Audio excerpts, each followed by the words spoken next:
When we make these transformations, you're not seeing a transformation that is night and day. You're seeing an improvement in transformation, because we can't take someone who has a severe deformity like this and make them look absolutely normal, like everybody else. But we're softening it usually. Some cases, there are home runs. Some cases are improvements.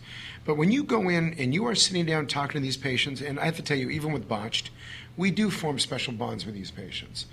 But when you're sitting down hearing someone's story, and now remember, they didn't ask to get inflicted with a complication, and they have a deformity they've had all their life, anybody in this room or anybody listening to this is automatically going to form an emotional bond. However, we're good enough, because we are physicians, we're used to this, to still be able to separate when we need to. Yeah, but you bring up a really good point about this relationship we have with these kinds of patients. It's very unique, because normally in our practices we try to stay very objective, and we try to be very clinical and very scientific and don't get attached to the patient at all. And that's the best way to be generally as a surgeon who's dealing with a very difficult problem.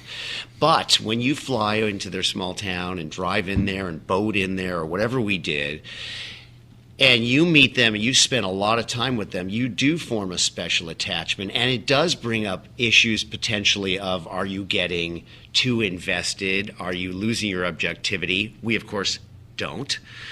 But I would chalk that up to Botched gave 3 seasons of Botched gave us a skill level experience that's unparalleled, that no plastic surgeons in the world have ever had. So we're able to apply those skills that Botched forced us to get to these new novel situations. But you're right, that's a very, very sophisticated, good question. Do we get potentially too enmeshed in their lives and lose our objectivity?